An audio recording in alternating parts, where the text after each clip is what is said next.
119, verso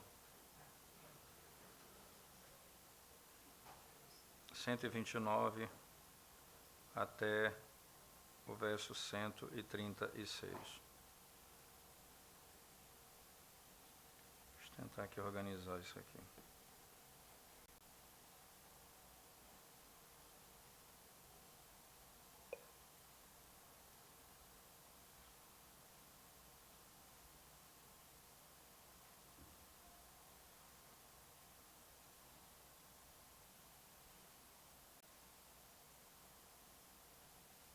Aqui está ótimo.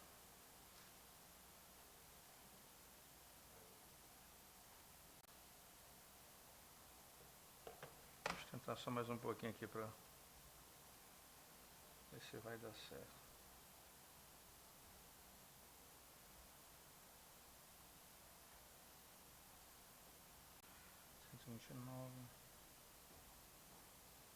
Eu espero que dê.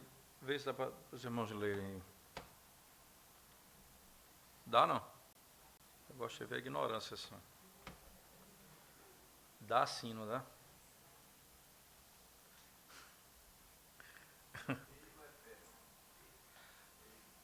Vamos lá? Todos juntos? Admiráveis são os teus testemunhos, por isso a minha alma os observa. A revelação das tuas palavras esclarece e dá entendimento aos simples. Abro a boca e aspiro, porque anelo os teus mandamentos. Volta-te para mim e tem piedade de mim, segundo costumas fazer aos que amam o teu nome. Firma os meus passos na tua palavra e não me domine iniquidade alguma. Livra-me da opressão do homem e guardarei os teus preceitos. Faze resplandecer o rosto sobre o teu servo e ensina-me os teus decretos. Torrentes de água nascem dos meus olhos, porque os homens não guardam a tua lei. Amém. Nós, retomando aí a nossa estudo do Salmo, nós encontramos, irmãos, nessa sessão, uma sessão onde o salmista, ele parte não apenas do anseio, até eu posso chamar assim, angustiante, de conhecer a Deus e de não pecar contra Deus, com até o anseio angustiante de ver os homens não amando a lei de Deus, não tendo prazer nos mandamentos do Senhor. Sem dúvida, esse é um tema caro e precioso que julga o nosso próprio coração, avalia a nossa própria vida, não é?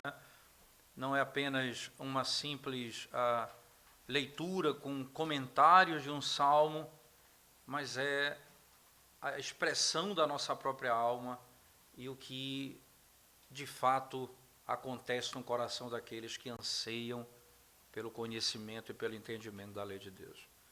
Os efeitos desse conhecimento, dessa luz na vida do crente. Como que o conhecimento da palavra de Deus, ele penetra o nosso coração, o que ele produz no nosso coração, o que ele anseia e o modo como devemos viver. O salmista chega a ponto de chorar, angustiado, porque a lei de Deus não é obedecida, né? Perceba que o verso 129, ele diz assim: os teus testemunhos são maravilhosos. Não é isso? É a tradução que está em português mesmo? Não é isso mesmo? São admiráveis. Essa palavra que é, literalmente o termo é maravilhoso, essa expressão. É interessante que é uma expressão usada para Cristo. O nome é maravilhoso, não é? Lembre-se que os atributos da palavra são os próprios atributos de Deus. A lei de Deus é perfeita, Deus é perfeito, A lei de Deus é infinita. Deus é infinito. Não é? São verdades claras reveladas na Escritura Sagrada. Então, a primeira coisa que ele declara é como ele vê as Escrituras. Os testemunhos são maravilhosos, admiráveis. Isso mostra a beleza da Escritura. Irmãos, entenda aqui que não é só a beleza de conteúdo, mas até mesmo estética. A nossa confissão de fé chega até mesmo a dizer isso. A beleza, a coesão, a coerência do texto, a unidade. Né? Isso tudo é impressionante na Escritura Sagrada. Mas não apenas isso também, mas a verdade que está posta ali. Né? A primeira coisa nossa é, lembra do salmista quando ele orou lá atrás, dizendo, desvenda os meus olhos para que eu contemple o quê? As maravilhas, né, da tua lei. E agora ele olha e diz, os teus testemunhos são maravilhosos. Eles são admiráveis. Ele sabe que está ali. Não é a sua visão de mundo, não. Veja, irmãos, ele sabe o que é a Escritura e o que tem lá dentro. Tem maravilhas, tem ouro precioso, tem riqueza. E ali eu vou buscar o que é mais glorioso, a ponto do salmista pedir, Senhor, abre os meus olhos para que eu contemple. Não é para que eu coloque, não é para que eu tenha uma percepção à parte, não. Para que eu veja o que a palavra é, o que ela tem, o que ela contém. Ora, a Escritura muitas vezes diz, é mais doce que o mel, é mais desejável do que o ouro, é mais preciosa. Então o salmista diz, os teus testemunhos são admiráveis, são maravilhosos. A revelação da tua palavra, a revelação da criação, o plano da redenção, tua lei, as tuas promessas, elas são maravilhosas na sua natureza, como no seu ser, a verdade que é livre de todo erro, onde não há falha, onde não conduz a outro lugar senão a santidade, onde eu não encontro verdade senão ali, verdade eterna, eu me refiro.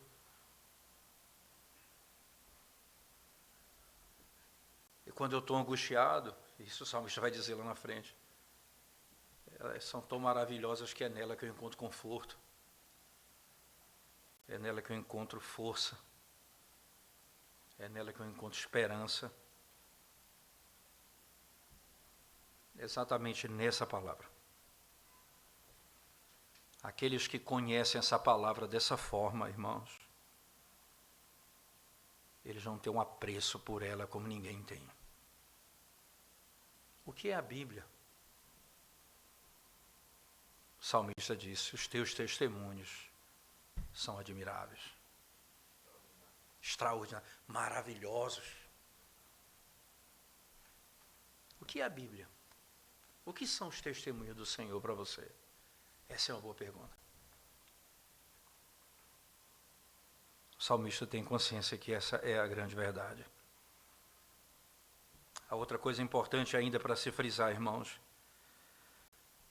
como que Deus, na sua sabedoria, deixou esse testemunho para homens pecadores como nós, que amam o erro, que amam o prazer da carne, que amam o mundo. E Deus deixou essa verdade maravilhosa para nós. Como Deus é gracioso, então. E é por isso que na parte, ele diz o que, irmãos, na parte B do verso 120, 129? A minha alma os observa. Não é uma mera contemplação. É a obedecê-la. A a minha alma as observa. Os teus testemunhos são extraordinários. A minha alma as observa.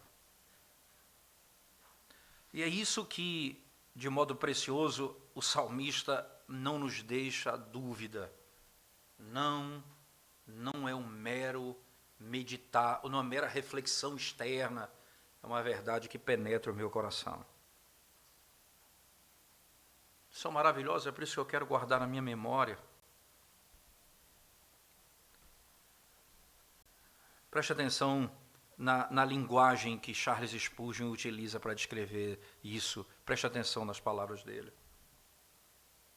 O seu caráter maravilhoso é assim, impresso na nossa mente ou na mente do salmista, que ele deseja guardá-los no tesouro, no lugar que é a sua memória. É engraçado que Matthew Henry, em outro momento, comentando esse texto, vai dizer assim, é como o Senhor tem a lei, ele é tão preciosa, ele diz, coloca na arca ali, dentro da arca, esse tesouro coloca dentro da arca. Seria esse tipo de linguagem. Ainda Charles Spurgeon diz assim, a sua maravilhosa excelência é tão agradável e charmosa que o seu coração o mantém em sua vida. Ele ainda continua. Algumas pessoas até se maravilham com as palavras de Deus e as usam para a sua própria especulação. Mas Davi era sempre prático. E quanto mais ele se maravilhava, mais ele obedecia. Muitos usam o conhecimento da palavra apenas, ele diz, para especular. Davi dizia, quanto mais eu admiro, mais eu obedeço. Essa é a realidade da religião, irmãos. Você não tem como guardar essa palavra se não for pela graça de Deus. E você não tem como vê-la maravilhosa sem que o próprio Deus abra os seus olhos. Não há como fazê-lo. Verso 130, me ajudem aí. A entrada, leia para mim, verso 130.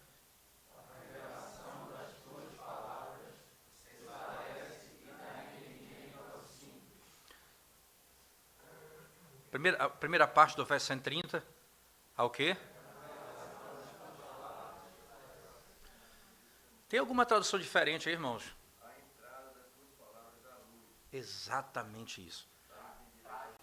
Traz luz. Essa tradução é perfeita. Essa é a ideia do texto. A entrada das tuas palavras traz luz.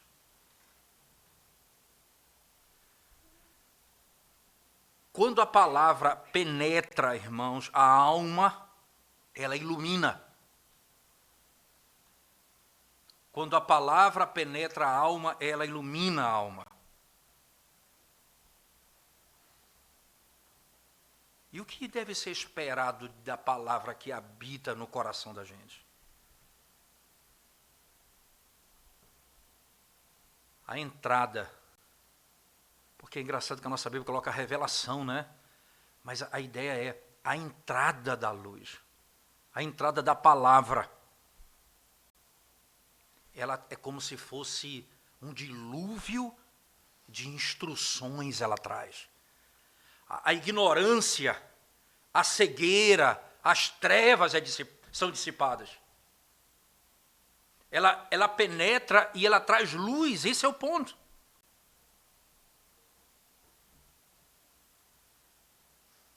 Os homens, quando simplesmente escutam a palavra com seus ouvidos externos, quando eles apenas escutam com seus ouvidos externos, a palavra tem um valor pequeno para eles. Mas quando as palavras de Deus entram nas câmeras do coração, então a luz se espalha para todo lugar.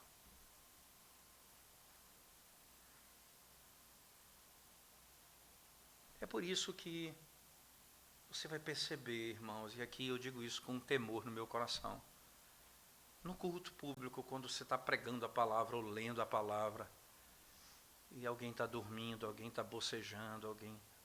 Qual é a percepção exatamente disso? Tirando o fato que alguém pode estar doente, tirando o fato que alguém pode ter tomado medicação, estou falando do pecado em si.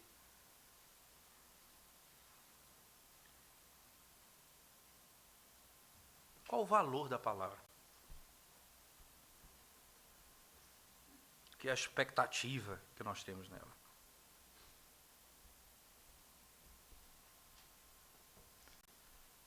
É importante ainda pensarmos que essa iluminação divina, irmãos, ela vai seguir o conhecimento da mente de Deus. A palavra de Deus, irmãos, é como os raios do sol. Eles podem entrar pela janela do meu entendimento e aí dispersa todas as trevas da minha mente e do meu pensamento. O meu entendimento é a porta de entrada. São os meus ouvidos externos, é meu entendimento. Ela penetra e quando ela adentra o coração, ela dissipa todas as trevas. Deus não dá apenas conhecimento, irmãos, mas Ele dá também entendimento. Esse é o ponto aqui em questão, segundo o salmista. Ele não dá apenas entendimento, melhor, não dá apenas conhecimento, mas dá entendimento. Porque qual é exatamente o ponto em questão? Às vezes você pode saber das coisas, mas você não entende.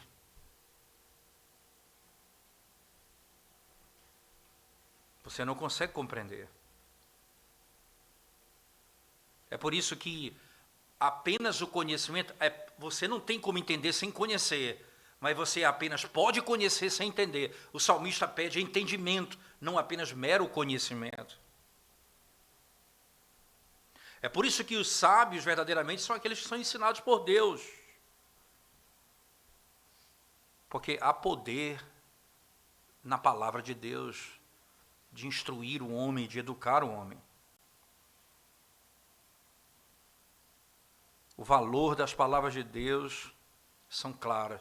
Veja a parte B do verso, irmãos. O que é que ele faz? A luz entra, e diz, a verdade, a palavra entra e dissipa as trevas, né? Mas qual é a parte B?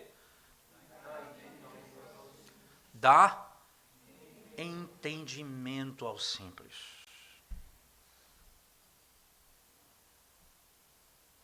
Esse não pode receber verdades a menos que suas mentes sejam ajudadas para ver e preparadas para se apegarem a essa verdade. É engraçado que a palavra simples, em hebraico, ela tem um sentido bem interessante. Ela vem de uma palavra que a raiz dela é porta. Não é? A simplicidade tem a ver com a palavra porta. É engraçado isso. Porque a ideia do simples aqui, entenda, não é um indivíduo que é simples assim no andar, ele se veste de modo simples, não é essa a ideia da simplicidade. Não é? A simplicidade, os simples que ele chama, ou simples que a Bíblia fala, é aquele onde o conhecimento não é retido. Ele ouve e passa, ele como se fosse a porta sempre aberta e não consegue. A gente usa essa imagem aqui na nossa língua e diz, entra por um ouvido e sai no outro. A gente usa esse tipo de linguagem na nossa língua para expressar essa ideia. O simples aqui é o indivíduo que não retém, ele não tem condições de compreender as coisas. E Deus dá, por isso ele dá entendimento ao simples. Veja, ele não diz, ele dá conhecimento simplesmente, porque o conhecimento entra e sai. Ele dá entendimento ao simples. Porque se não for dado por Deus, e aqui, irmãos, é o poder da luz que penetra as trevas, a ponto de capacitar alguém que não consegue compreender, e ele passa não só a conhecer, mas a entender, a se apegar àquilo. Essa é uma linguagem usada no Salmo 19, lembra lá que ele diz, a lei do Senhor é perfeita, restaura a alma e dá sabedoria ao simples. É a mesma expressão, o mesmo conceito usado lá no Salmo de número 19. Ele dá sabedoria ao simples. Agora, perceba que essa luz que adentra e dissipa as trevas e dá sabedoria, ela produz alguma coisa interessante no coração dele. Veja o verso o 131. É muito interessante esse verso. Abra sua, leia para mim, por favor.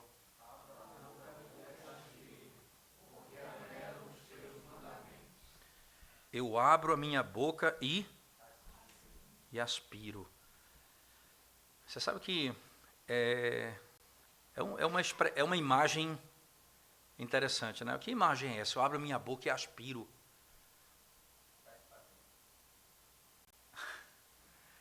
Por que aqui a ideia é exatamente de um animal, irmãos? Ele vai encontrar uma figura dentro do mundo animal, que está sendo caçado, e chega no momento onde ele vai, não tem saída, cansado e correndo, e aí ele como que, ele deseja o ar. Como? Exatamente, é como se fosse um alívio. Aquilo ali é o que ele anseia. E aquilo dá um refrigério para ele no momento. Só, veja bem, veja só, né? Ele tem essa expressão, é para descrever, veja, hoje, no Salmo 143 é dito assim, a minha alma é como terra sedenta. A minha alma é como uma terra sedenta. Que linguagem é essa? Eu tenho, ou então, assim como a corça suspira, a minha alma suspira por ti. Essa expressão que ele diz. Entenda, a palavra quando ela penetra o coração, irmãos, a alma do indivíduo, e aqui ele já a tem, ele está falando de uma plena iluminação dessa palavra no coração dele, haverá um desejo no coração dele, um anseio por algo. A espera dele é descrita de maneira que ele não tem vergonha de dizer o que ele espera.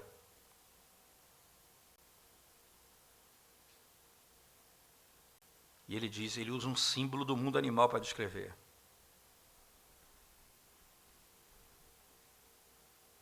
Nada poderia trazer contentamento a ele.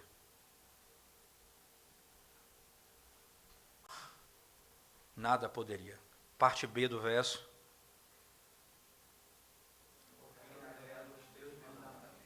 Porque anelo. E aí você tem a imagem perfeita. Porque eu anelo. Eu espero. É impressionante, irmãos. Veja só. A operação de Deus no coração da gente, do coração do crente, ela, pelo Espírito, pela palavra, através do Espírito de Deus, ela vai produzir na gente uma expressão e mudanças internas. Veja,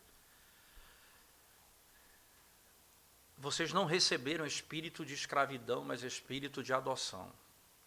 E o Espírito de Deus, quando vocês recebem o Espírito de Deus, Paulo diz, vocês recebem o Espírito de adoção, pelo qual vocês vão clamar. Perceba, nós éramos inimigos de Deus, nós andávamos segundo a nossa vontade. O Espírito de Deus revela Cristo e nos faz crer no Evangelho. E a primeira coisa que acontece é eu oro. A outra coisa que acontece no Salmo, aí em Romanos ainda, está lá em Romanos 14, 15, Paulo vai dizer, o louvor, a adoração, quando nós somos redimidos pelo Senhor, a outra coisa imediata, vai ser trazido o conceito de culto, de adoração, porque nós adorávamos a nós mesmos e o mundo, agora nós vamos adorar somente a Deus. E a outra coisa interessante que aqui ele usa é essa imagem. Ele anela, ele anseia, ele espera pela palavra, pela revelação, pelo conhecimento.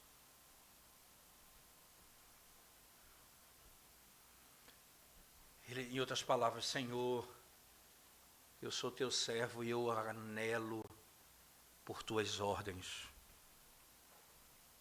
Eu anelo por tua vontade.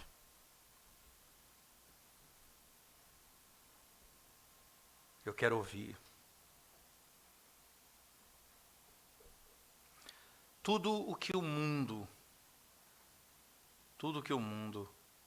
pudesse dar a ele, irmãos, ainda o faria ficar desejando algo sem satisfação.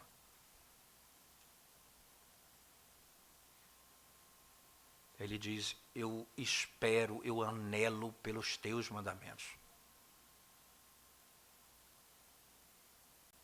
Eu não anelo por nada pelos teus mandamentos. Eu anelo por conhecê-los. Ele disse, eu anelo por obedecê-los. Eu anelo por conformar minha vida a eles. Eu anelo ensiná-los aos outros. Eu anelo tuas ordens, eu anelo tuas promessas, porque elas são vida para mim. Elas iluminam minha mente. E as maravilhas que elas são descritas no início, é o que eu anelo. É o que eu anseio da minha alma. Em outras palavras, eu anelo ser ensinado pelo Senhor. Verso 132, por favor. Vamos ler? Volta-te para mim, e tem piedade de mim, segundo o costume fazer, que coisa interessante. O verso 132, como é o verbo que ele utiliza no início? Volta-te. Né? É uma expressão, naturalmente, que pode dar uma imagem, mas a ideia aqui é olha. Olha para mim. Eu não sei se tem alguma versão que é essa exatamente, olha para mim. Olha para mim.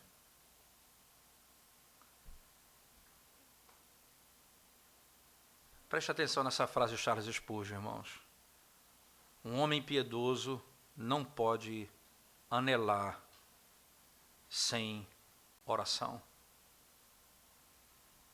Um homem piedoso não pode anelar sem oração. Ele já expressou o amor que ele tem pela palavra de Deus. Agora ele está de joelhos. Agora ele está de joelhos. De novo. Dizendo, é o que eu anseio, Senhor. Olha para mim.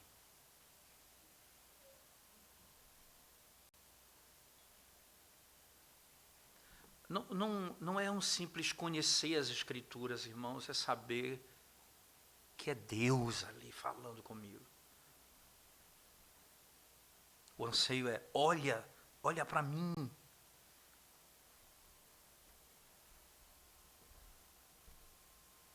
Ele apela para o Senhor, ele deseja ser conhecido por Deus. E aí ele diz assim, como é bom. Ele diz, sorria para mim. como o Senhor sorri para todos os santos. Que coisa linda. Trata-me, Senhor, como o Senhor trata os santos. Favorece-me como o Senhor favorece os santos. Eu não quero nem pior, nem melhor. Eu quero isso aqui. Porque é para os santos, é para o teu povo que o Senhor tem o melhor. O que eu quero é o que o Senhor dá aos teus santos.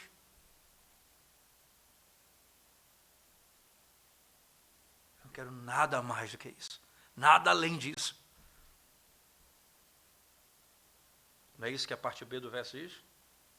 Leia comigo, por favor. Leia a parte B do verso do 132.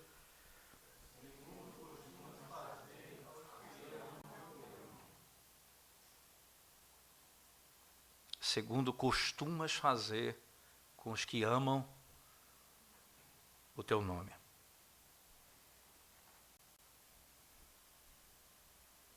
Como o Senhor costuma fazer com os que amam o teu nome. Olha para mim como o Senhor olha para aqueles que te amam. Seja misericordioso comigo, como o Senhor costuma ser para com aqueles que verdadeiramente te servem.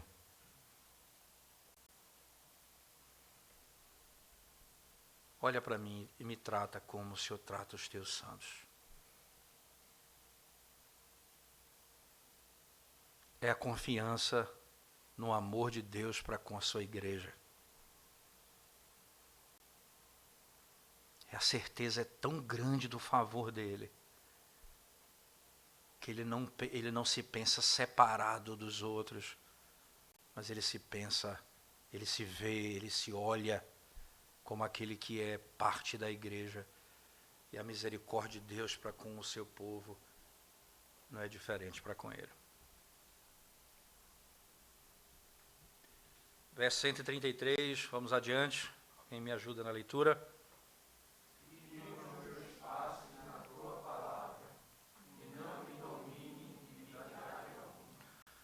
Aqui já são aspectos que são próprios do conhecimento e do entendimento de quem está de joelhos pedindo a Deus que tenha misericórdia dele.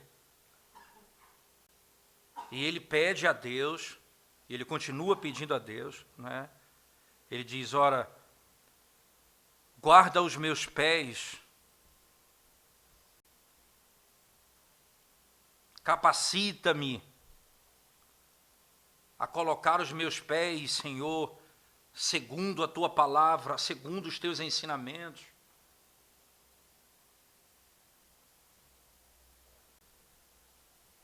Isso não vai, e aqui é importante nós percebermos, olha, o fim disso, irmãos, é só a eternidade. Quem pede o que ele pede, o que o salmista pede, anseia pela eternidade. Porque é somente na eternidade é que os nossos pés estarão nunca fora dos caminhos do Senhor, sempre. E é por isso que agora nós clamamos, Senhor, que os meus passos, ordena os meus passos, segundo a tua palavra, segundo a tua vontade.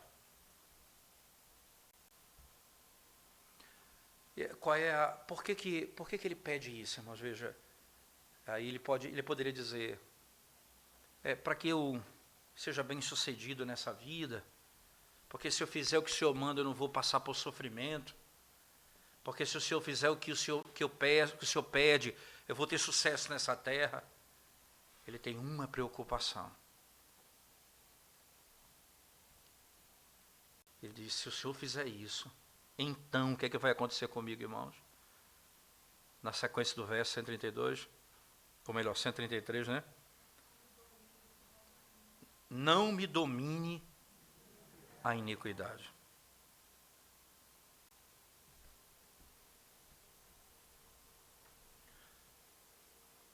Toda a lei tem o aspecto positivo e negativo, é parte da lei. Você pega o símbolo de fé da nossa igreja, você vai ver lá o que Deus proíbe, o que ele requer e o que ele proíbe. Então, o aspecto positivo é, eu quero, firme meus pés na tua palavra.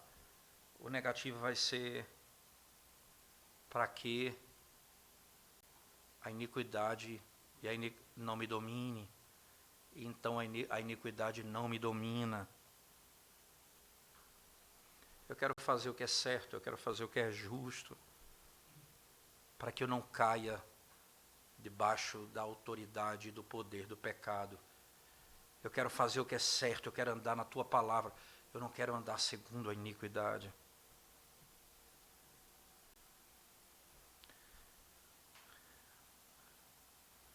Uma das marcas dos filhos de Deus, na oração do Pai Nosso, é a sexta petição que Jesus diz: não nos deixes cair em tentação, mas livra-nos do mal.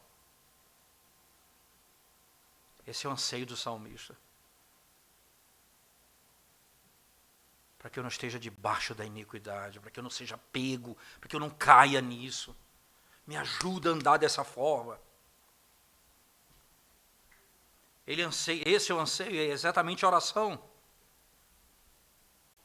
E ele sabe, como nós sabemos, é por isso que Cristo coloca isso na oração, que nós não podemos conquistar isso senão pelo socorro de Deus. Nós não teremos isso por nós mesmos, senão pela misericórdia do Senhor. E aí no quarto, chegando mais próximo do fim, ele vai lidar com outro tipo de inimizade. Veja o verso 134, leia para mim, por favor.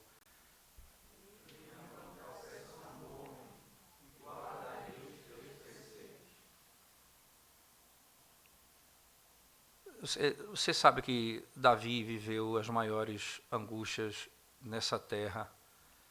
Inimizade com os seus filhos. Um quis matá-lo, querendo tomar o poder. Os que estavam ao redor dele traíam ele. Ele sofreu, foi lançado para fora do seu país, foi exilado, a história conta claramente isso.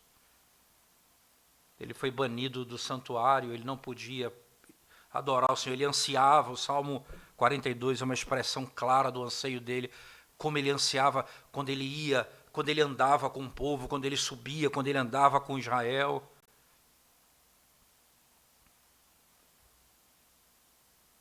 A opressão, irmãos, ela faz com que um homem sábio até pratique o mal.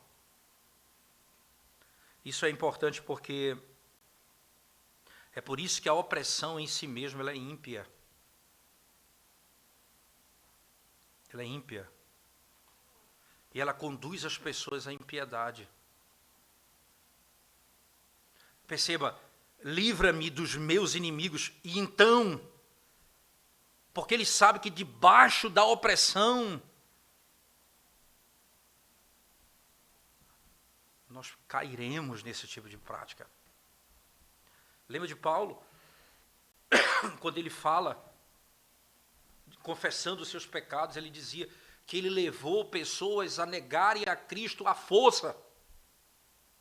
Está lá em Atos registrado.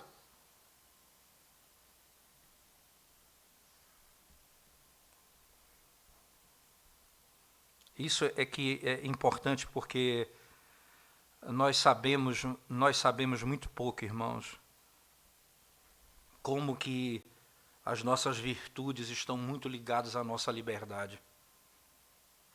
Por isso o salmista anseia não estar debaixo de opressão. Ele anseia não estar debaixo de opressão. Aquele que ensina o seu povo a orar, não nos deixe cair em tentação. Ele pede a ele então, me livra para que eu não caia em tentação, porque se eu estiver debaixo dessa opressão, a tendência é cair, é pecar.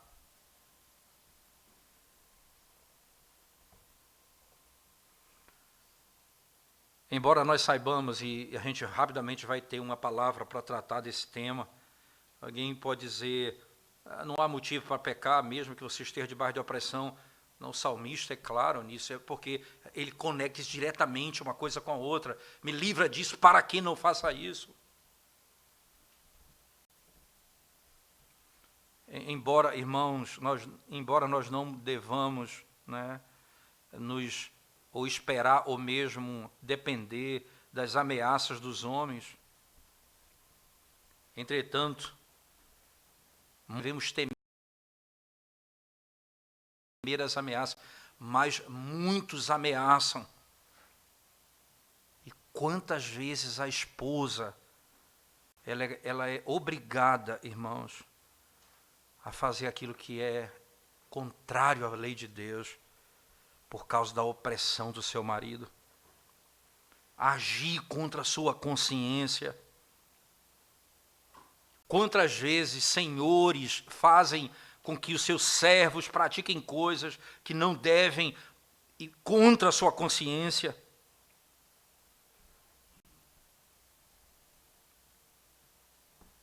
Nações são trazidas a isso quando estão debaixo desse tipo de opressão. O comentarista diz: muitas das práticas dos pecados do povo serão deixadas na porta dos opressores, e Deus os vingará.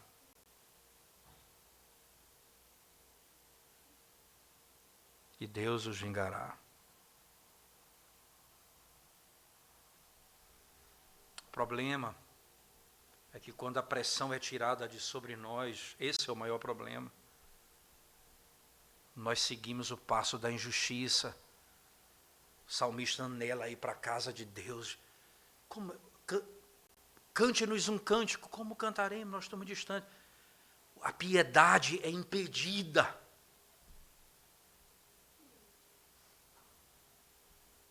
O problema é quando a opressão sai, a iniquidade do coração segue o seu fluxo.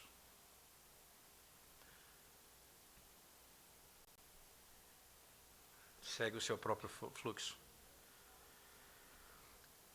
Quando os santos são libertos dos tiranos, irmãos, quando os santos são libertos dos tiranos, eles alegremente pagam tributos ao seu glorioso Rei. O salmista diz: livra-me da opressão, e então eu farei isso, eu não andarei dessa forma. E aí no penúltimo verso, ele volta a falar da luz. Verso 135, leia para mim, por favor. Todo ele. Para resplandecer o rosto sobre o teu servo, e ensina-me os teus decretos. Que coisa interessante. Vamos ler os 134 e 135, só para vocês perceberem a conexão entre eles. 134, leia, por favor.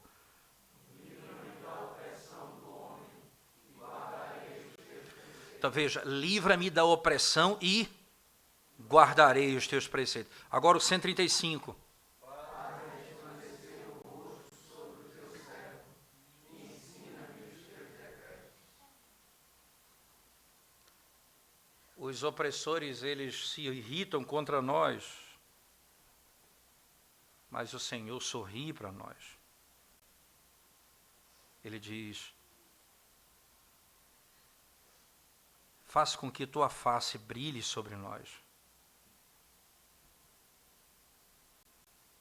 Você sabe, quando a bênção araônica ela é descrita, não é? Que o Senhor vire o rosto sobre ti e te dê a paz, que o Senhor tenha misericórdia de ti. Você sabe, misericórdia, proteção, paz, que é fruto desse ato de Deus que virava para um lado, agora virá para eles. Ele vira o rosto para eles. Isso é descrito na própria oração. Olha para mim. Agora ele diz que a tua luz brilhe sobre mim. Faça resplandecer sobre mim. Porque o Deus que vira o rosto para mim era o Deus que um dia virou o rosto contra mim, ou de mim. E aí ele volta o rosto para mim. Aqui, isso tem a ver com perdão, com misericórdia, com graça. Agora o salmista acrescenta um detalhe, tem a ver com amar a lei de Deus, ter prazer nos seus mandamentos. O salmista mais uma vez declara, irmãos, eu sou servo de Deus. Eu não busco favores dos outros, mas somente do meu Senhor e do meu Mestre. Então ensina-me os teus estatutos. Esse é o brilhar de Deus sobre nós. Esse é o brilhar da face de Deus sobre nós. Se o Senhor for gracioso para conosco, irmãos, se o Senhor for gracioso para conosco, se o Senhor é gracioso para contigo, você não vai pedir mais outra bênção, ou maior bênção do que essa. Ensina-me os teus estatutos. Se o Senhor virar o rosto para mim, o que eu vou pedir a Ele é: ensina-me os teus mandamentos.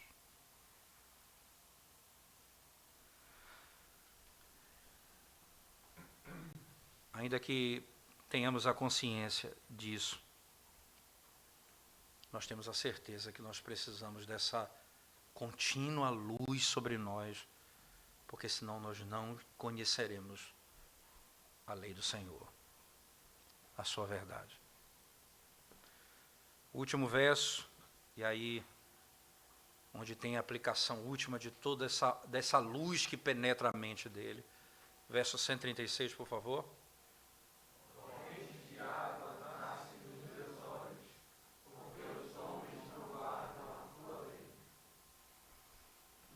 Interessante, torrentes brotam dos meus olhos. Por quê? Porque os homens não guardam a tua lei. Ele vê a lei desprezada, a lei quebrada, aborrecida. Ele não chora simplesmente porque Deus está triste. Ele chora, irmãos, em piedade para compor, porque eles estão trazendo para si mesmo não a luz de Deus, mas a ira de Deus.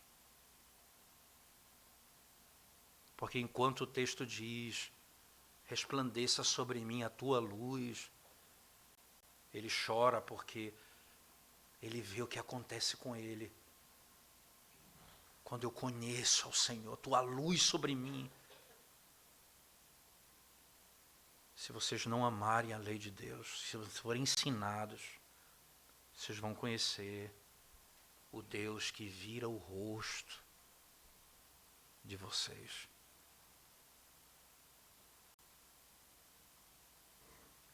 Não mais o seu favor, mas a sua ira.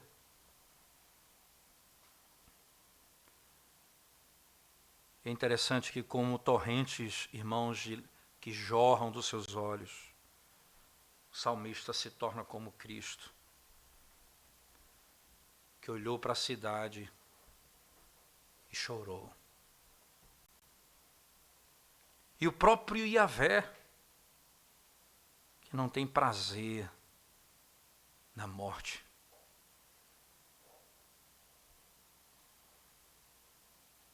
mas que eles se voltem ao Senhor e vivam. Como é interessante. O crente verdadeiro é um cristão que está sempre produzindo, que chora por causa do pecado dos outros, porque já chora e sofre pelos seus próprios pecados, e o anseio de ser reto e andar no caminho do Senhor. No verso 120, abra sua Bíblia lá, por favor, do Salmo 119. Preste atenção na conexão rápida que nós faremos e já concluiremos. Verso 120 do Salmo 119.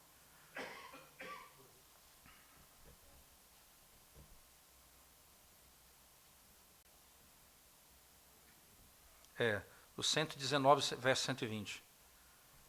Meu povo se arrepiou, seu temor temi o teu juízo. Interessante que uma tradução possível é: o meu povo tremeu. Não sei se tem alguma tradução assim. Meu povo se... usa também arrepiar, Tem nenhuma versão diferente, não, atualizada. Treme de medo, exatamente. O meu povo treme de medo de ti, na tua presença. E temos teus... Você entende? Aqui ele diz, olha, nós trememos diante dos teus juízos. Agora os seus olhos vão ter lágrimas. Sabe por quê? Porque os homens não amam os teus juízos, não amam a tua lei. Ninguém mais é tão afetado pelas coisas celestiais, irmãos, do que aqueles que mais e mais e mais conhecem a palavra de Deus verdadeiramente no coração. Ninguém mais é afetado pelas coisas celestiais. A nossa indiferença com as coisas desse mundo mostra a nossa falta de profundidade com as coisas celestiais, com a palavra. Não um mero estudo, mas a devoção, a meditação. É por isso que nós não nos angustiamos, não trememos. Os que mais são afetados com as coisas celestiais são aqueles que mais e mais se aprofundam piedosamente da palavra de Deus. Um homem carnal tem medo da força bruta e chora diante das muitas lutas que enfrenta, muitas e muitas lutas. Mas o povo de Deus, irmãos, eles têm um santo temor. E o mais angustiante para eles é quando o santo nome do Senhor é desonrado. Mais do que qualquer outra coisa. A luz penetrou e dissipou as trevas. E agora nos faz até olhar para o mundo e ter piedade dele. Porque o rosto do Senhor não se voltou para eles.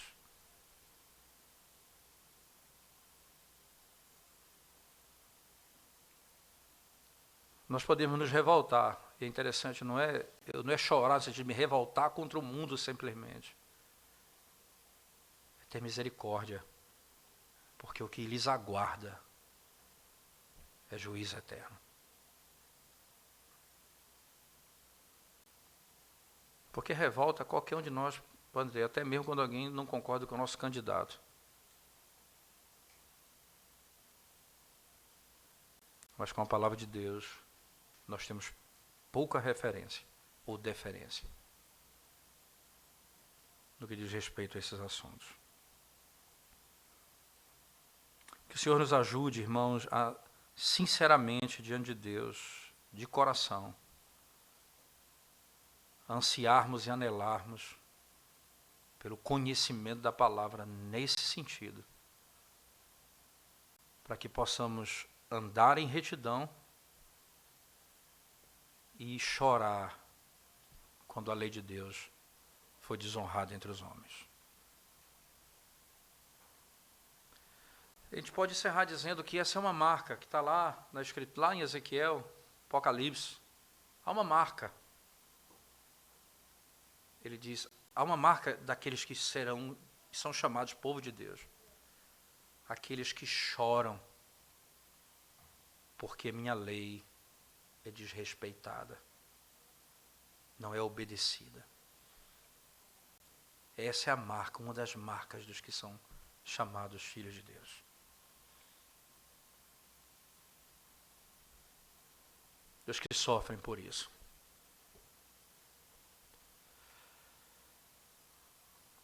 Vamos curvar nossa cabeça e vamos pedir ao Senhor que nos ajude, irmãos, a todos nós, a fim de que essas verdades aqui possam, de fato, penetrar nossa alma e mudar nossa sorte. Ó Senhor, Senhor nosso, nós tememos muitas vezes mais aos homens do que a Ti, do que ao Senhor.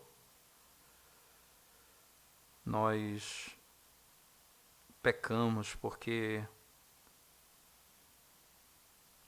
tememos ao Senhor, temendo aos homens, nós nos submetemos aos preceitos dos homens. Mas nós sabemos que quando tememos aos homens mais do que ao Senhor, naquele dia os homens não poderão nos livrar de Ti. Mas se temermos ao Senhor mais do que qualquer homem ou qualquer coisa nessa vida, nada poderá nos destruir, porque o Senhor é quem nos protege. Nem homem, nem demônios poderão destruir nossa vida, porque o Senhor nos guarda. Ensina-nos, Senhor, a amar a Tua lei, como temos ouvido e aprendido no Salmo 119. Apieda-te da nossa alma, Senhor Deus, porque estamos longe. Não temos sido afetados, ó Deus, como deveríamos, porque a nossa relação com a Tua palavra é tão superficial, é tão frágil, Senhor Deus, é tão pecaminosa, porque às vezes é apenas uma mera relação de leitura e pronto, e logo nos esquecemos da verdade e não vivemos segundo ela. Ajuda-nos pelo amor do Teu nome, ajuda-nos todos aqui, Senhor Deus, a Tua igreja. Nós precisamos da Tua ajuda, nós precisamos da Tua graça. Olha para nós, Senhor Deus, olha para nós. Faz resplandecer o Teu rosto sobre nós, para que tenhamos, ó Deus, prazer nos Teus mandamentos, na Tua lei. É o que nós te pedimos em nome de Jesus. Amém, Senhor Deus. Amém.